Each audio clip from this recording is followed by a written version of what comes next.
Olá pessoal, Fábio Akita. Já que eu tenho falado sobre estudo, acho que vale a pena entrar no tema do temeroso inglês. Todo programador sabe que deveria já saber inglês, mas fica empurrando, até o dia que começa a perder oportunidades. E aí percebe como já é tarde demais. Vamos dizer o óbvio. Para com as justificativas. Qualquer razão que você está usando para não evoluir no inglês não é nada mais, nada menos que puro bullshit. A fucking big pile of turd. Isso é imperialismo, temos que ser patriotas, valorizar a língua nacional, blá blá blá, mi. Fuck you. Se você diz imbecilidades como essa, tamo entendido? Então vamos avançar.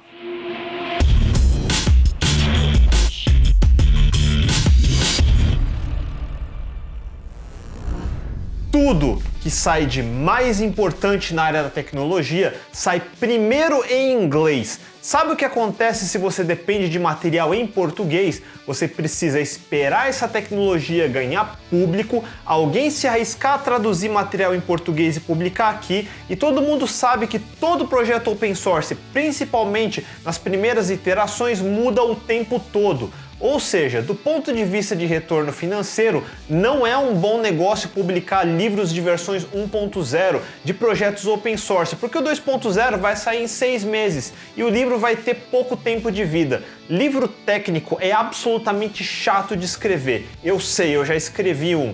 Especialmente porque se você demora muito, tem que ficar revisando todos os capítulos anteriores quando sai um update. E depois que publica, ainda tem que ficar correndo atrás se sai outros updates que quebram os exemplos que você colocou no livro. Ou seja, é um puta trampo de manter o livro atualizado ao mesmo tempo que o software ainda está inacabado e evoluindo. Mundo open source é assim mesmo. E se por acaso um novo projeto consegue ganhar o seu público de early adopters e começa a ter demanda, sabe quem mais ganha dinheiro? Quem aprendeu sobre o software antes mesmo de ter saído a versão 1.0. Depois que saiu a 4, 5, etc., que já tem livro, já tem curso, já tem tonelada de screencast, é quando a taxa hora vale menos, 2, 5, 10 vezes menos do que era pago para quem se arriscou e aprendeu na versão 0.1 alpha. Vocês já entenderam uma coisa meio óbvia? As pessoas ficam procurando o que a maioria das pessoas está fazendo. Eu penso assim, puta, se a maioria das pessoas está fazendo uma coisa, é porque essa coisa vale muito pouco e nunca vão me pagar muito, justamente porque tem 1 milhão de indianos que vão cobrar 10 vezes menos que eu para fazer a mesma coisa. E claro, o mais seguro é primeiro ir atrás de alguma coisa bem óbvia. Por isso eu falei no episódio de o que devo estudar para ir num Java, C# ou PHP da vida. Mas qual o próximo passo? Ora, quem ganha mais na indústria? As moscas brancas, os cisnes negros, mas é muito raro você escolher conscientemente a tecnologia que ainda vai se popularizar e acertar em cheio. Precisa de muita experiência para isso e mesmo assim você pode estar errado. Se eu fosse resumir, você precisa saber duas coisas importantes: história e línguas. Mas não do jeito que você pensa. Todo mundo fica atrás só dos headlines, da notícia de hoje. Eu tô mais interessado em juntar as peças das notícias de ontem, de um ano atrás, de uma década atrás. Eu fico constantemente comparando essas coisas. Não tem uma receita, mas quanto mais você estuda a história da sua área, mais você vai entendendo para onde as coisas têm mais probabilidade de ir. Isso se chama reconhecimento de patterns. Eu vou voltar nisso no fim do vídeo. Agora, finalmente, línguas, que é o tema de hoje. Existem dezenas de formas de fazer isso e, de novo, eu não vou dizer o óbvio. O óbvio está em todos os canais de YouTube de línguas e uma rápida procurada no Google vai te trazer uma tonelada de cursos online. Baixa lá o Duolingo e just fucking do it. Mas o que eu quero fazer é explicar como eu encaro o aprendizado de qualquer coisa usando o meu aprendizado de inglês como exemplo. Sabe que tipo de pessoa aprende coisas mais rápido? Uma criança. Todo mundo já ouviu falar que toda criança é uma esponja que aprende tudo que você ensina para elas? Eu sempre ouvi falar isso e, como toda cagação de regra que eu ouço, eu parei para refletir e pesquisar sobre isso. Eu me considero uma criança em muitos aspectos até hoje. Uma delas é que eu não tenho muito apego a nada, portanto eu tenho muito pouco a perder. E isso é uma criança, ela não tem nada para perder, ou melhor, ela nunca parou para considerar que tem coisas para perder. E por isso não tem medo de arriscar nada. Tudo para ela é uma oportunidade. Lembra que eu venho repetindo muito isso nos episódios anteriores? No caso de línguas, todo adulto começa pensando que tem muito a perder. O adulto começa a pensar no que os outros vão pensar, como os outros vão julgar. Será que vão dizer que eu estou demorando muito para aprender e achar que eu sou devagar? Será que vão dizer que eu não consigo falar e achar que eu sou incapaz? Será que vão ficar tirando sarro de mim e eu vou virar a piada do grupo? Daí você para e pensa, se eu vou aprender, tem que ser sério. Se é para ser sério, precisa ser um curso top. Só que curso top é caro, eu não tenho dinheiro agora. E se for para pagar caro, precisa reservar muito tempo, senão não compensa. E, como eu não tenho nem dinheiro e nem tempo, vamos deixar para o próximo semestre, que aí vai dar tempo de guardar dinheiro, organizar minha vida para ter tempo. Daí passa 6 meses e o que acontece? Nada. Agora tenta se lembrar de quando você era criança ou qualquer criança que você conheça, sobrinho, filho, neto. Aos 2 anos de idade, quantos cursos top de português você fez? Quantas horas em salas de aula com professores especializados essa criança fez? Quantas certificações de cursos especiais ela tirou? Não é possível que você nunca tenha pensado que em 2 anos uma criança sai do zero para razoavelmente fluente numa língua, o suficiente para você entender sentenças inteiras, e em mais 2 anos ela está quase tão fluente quanto você, ou melhor se bobear. E obviamente não adianta falar com ela de coisas técnicas específicas, falar em bolsa de valores, física, engenharia, tudo vocabulários que ela não vai saber. Mas larga essa criança num shopping center e certamente ela vai conseguir se comunicar com todo mundo. E se ela não entender alguma coisa, ela vai perguntar e perguntar e perguntar até ficar satisfeita com a resposta, que é exatamente o que você não faz. Não subestime esse processo. Todo mundo quer esse processo na verdade, por isso você vai fazer intercâmbio. Todo mundo tem essa intuição de que se você fizer uma imersão num país estrangeiro, você vai magicamente aprender mais rápido. Qualquer metodologia que te incentive a se concentrar acima do normal num período limitado de tempo funciona da mesma forma, indo para o exterior ou não. Ir para o exterior, para mim, é mais status do que necessidade, mas claro, se puder, com certeza vá. A experiência maior é a vivência mais do que o estudo. Trabalha num bar, pague seu curso, passa 1 ano morando fora. Você provavelmente não vai precisar ver meus vídeos se tivesse feito isso. E claro, você precisa ter um mínimo de estrutura. Nem que seja as porcarias de aulas de inglês que todos nós tivemos na nossa escola, que ensinou só o basicão do verbo to be e meia dúzia de palavras, mas isso deve ser o suficiente. Eu mencionei num dos vídeos que quando eu comecei a fazer faculdade, meu inglês não era fluente. Eu lia devagar e não tinha fluência nenhuma para falar, nem para arriscar frases.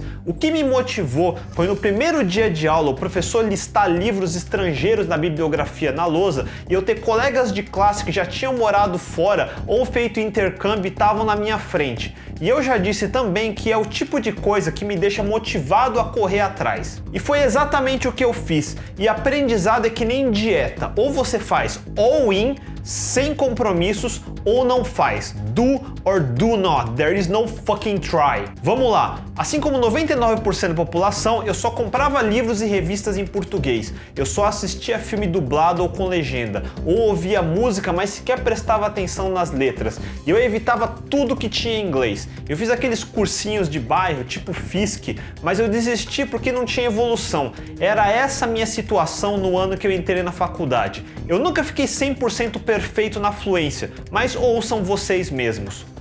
Okay, so I spent the next 10 years under lockdown. In my mind, I have decided that just enrolling in an ordinary English course would be too damn slow. I'm not advocating that classes are not good, it's just not right for someone like me. I am a stubborn son of a bitch that wants to dictate my own pace, which is usually faster than average. Moreover, I wanted to speak as close to a Native American as I possibly could without having to live there. What if I consumed the exact same things every day as if I was living in a USA city somewhere? If I moved there, there wouldn't be any Portuguese resources anywhere, so I'd be forced to browse in the web in English, go to Barnes & Noble and buy English-only books and magazines. I'd like to go to the Chinese theater in LA to watch the blockbuster premieres, all in English. So it was only a matter of emulating the exact same environment in my own routine. I never bought or read a single book or magazine in Portuguese ever again. I spent a good portion of my small salary by importing computer books. I was paying 5 times more buying magazines such as Wired or PC Magazine. I rented movies at Blockbuster and I had to put a box in front of the TV set to hide the Portuguese subtitles.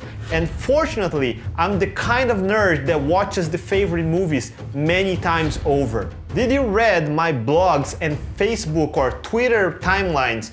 To this day, more than 20 years later, I keep writing in English as much as I can. This procedure became my routine. To this day, I avoid consuming Brazilian sources. It's just a habit. I don't read Brazilian books. I don't watch Brazilian TV shows. It's considered normal nowadays to not watch the open TV because of Netflix, but I have been doing that since the mid-90s. Let's say I was ahead of this curve by at least a decade. YouTube, Netflix, Amazon Kindle just made my life easier. When I was in college, I did all my programming in English. It always felt wrong to mix Portuguese variable names with English-based statement syntax. It's just wrong.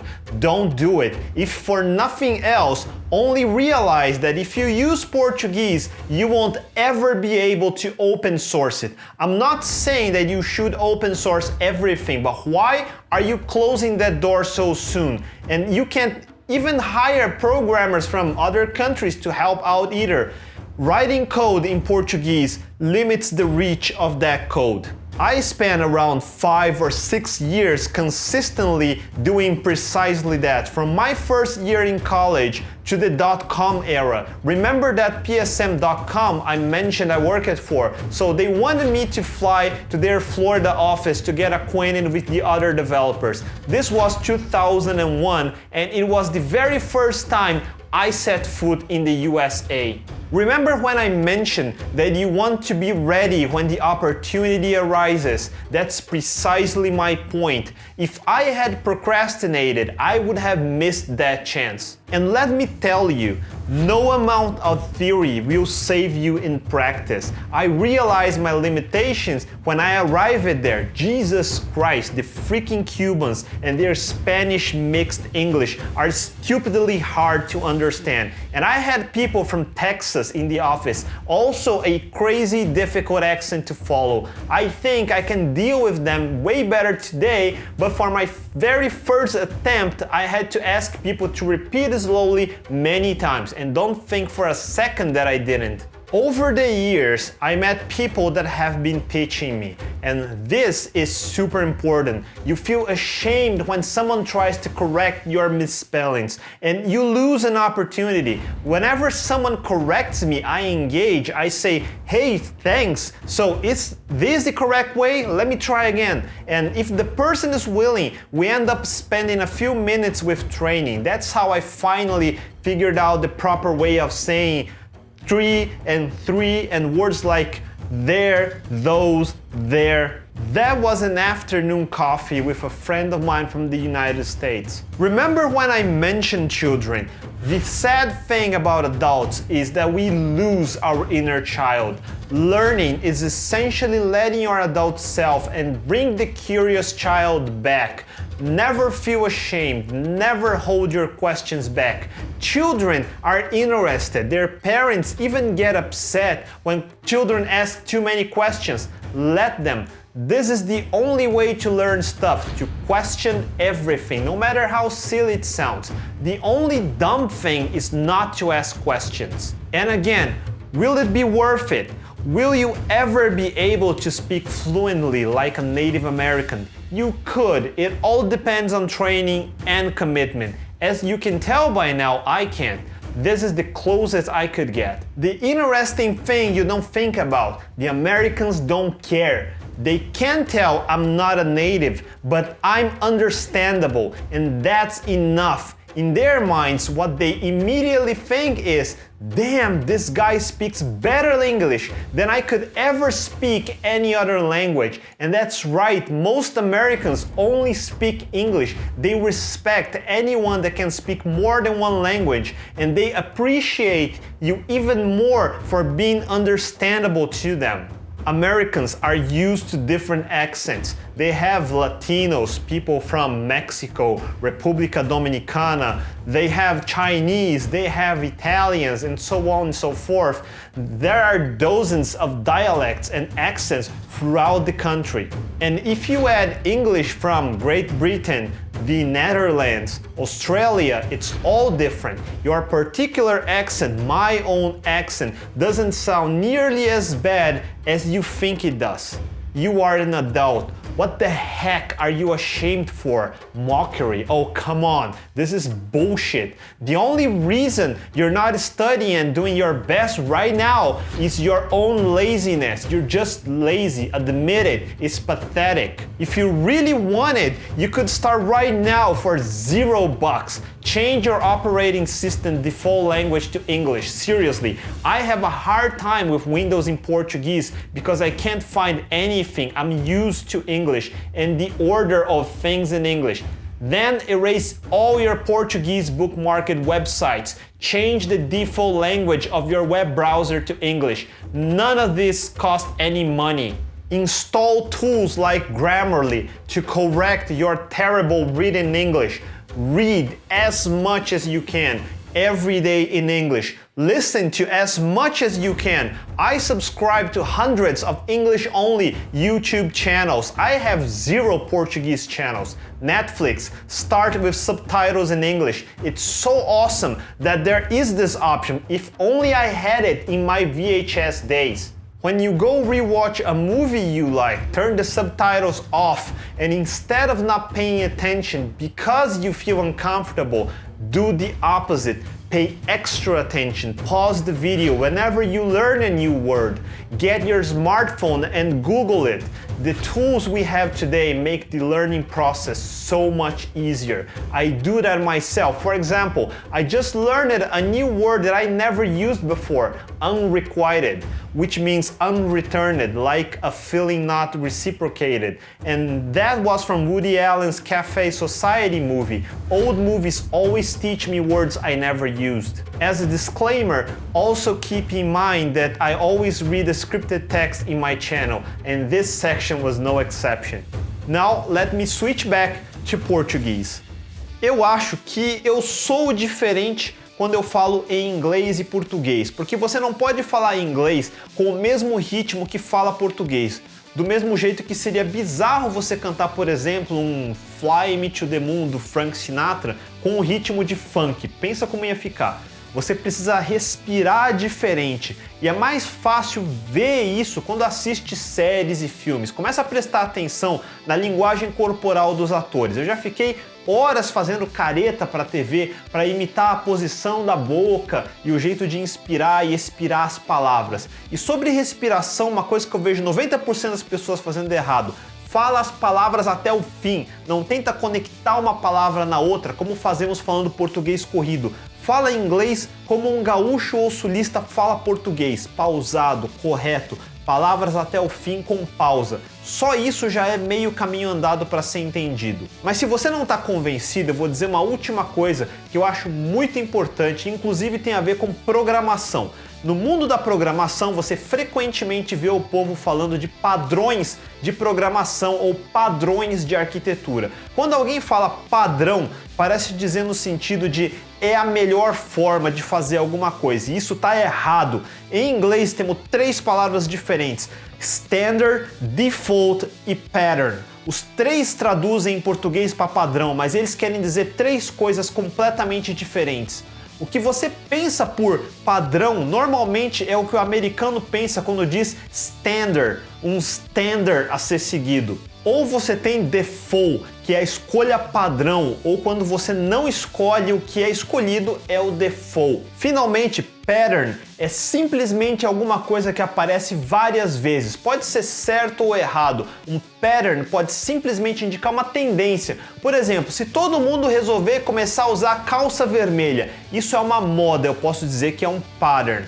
Ou dizer que toda boa pizza costuma ter queijo é um pattern, mas não é um padrão, ou 100% das pizzas deveriam ter queijo. Vocês entenderam a diferença? Por isso, toda vez que em programação você vê algum livro ou matéria falando em padrão de arquitetura, não pense que esse deve ser o jeito certo de fazer. É só um jeito que naquele momento que o texto foi escrito, o autor viu com alguma frequência o suficiente para chamar de pattern. Em um ano pode ser já que está obsoleto, porque assim como tendências, patterns também ficam velhos, outros patterns aparecem. Se você parar para entender o básico sobre como o cérebro funciona do ponto de vista neurológico, um de nossos melhores mecanismos é a nossa habilidade de aprender e detectar patterns. É parte do que chamamos de instinto, quando sentimos que vamos ser atacados e fugimos sem pensar, ou mesmo quando vemos textos como este.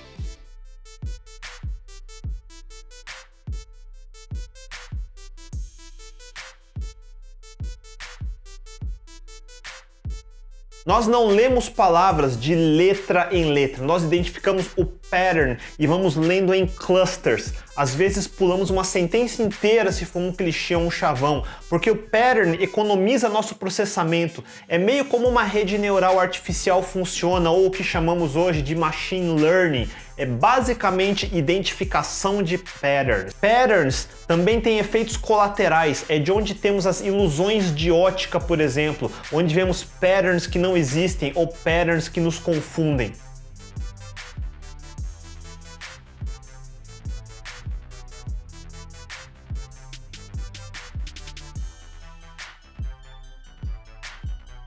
Psicologicamente é de onde vem muito de nossas neuroses e até mesmo teorias da conspiração, superstições, que são basicamente vermos patterns que não existem, adicionar causalidade a coisas que não têm correlação. Tudo é parte dessa identificação de patterns. Quando aprendemos inglês nos inserindo no ambiente como eu fiz artificialmente, mesmo que eu não entenda tudo que eu estou lendo ou ouvindo, se eu praticar deliberadamente a repetição, eu eventualmente vou sentir quando algo soa correto ou não. Eu não lembro a regra gramatical. Quando eu leio uma frase, eu sei que soa estranho ou não.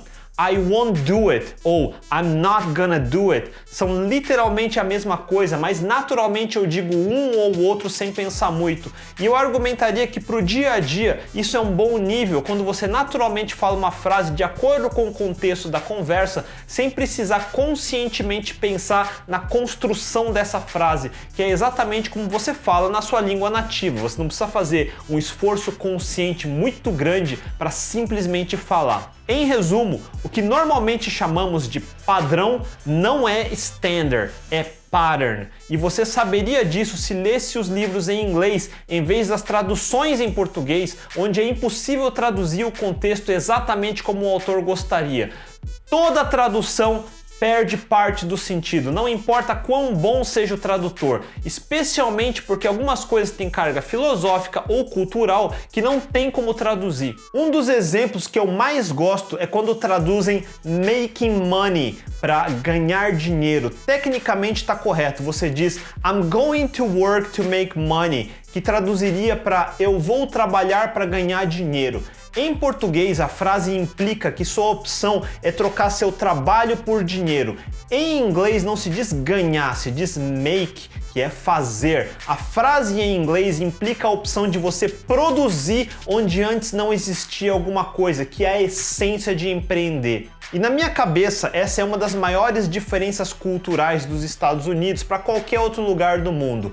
Lá, filosoficamente falando, o objetivo era construir e criar onde nada existia. No resto do mundo é dividir e tomar o que existe, ganhar o dinheiro, ganhar as terras, ganhar o poder, não construir. E com isso eu espero que tenha conseguido explicar o que eu acho sobre aprendizado e, em particular, o que eu acho que pode ajudar na sua jornada para aprender outra língua. Eu fiz mais ou menos a mesma coisa para aprender japonês. Em ambos os casos, eu fiz sim curso até o básico e saí do curso, sabe aqueles cursos de bairro que eu falei? Como autodidata, eu acho que eu não fui tão ruim. O que vocês acham? E quais são as suas histórias não convencionais de como aprenderam línguas? Não deixe de comentar nos comentários abaixo. Se gostaram, mandem um joinha, compartilhem com seus amigos, assine o canal e clique no sininho. A gente se vê, até mais!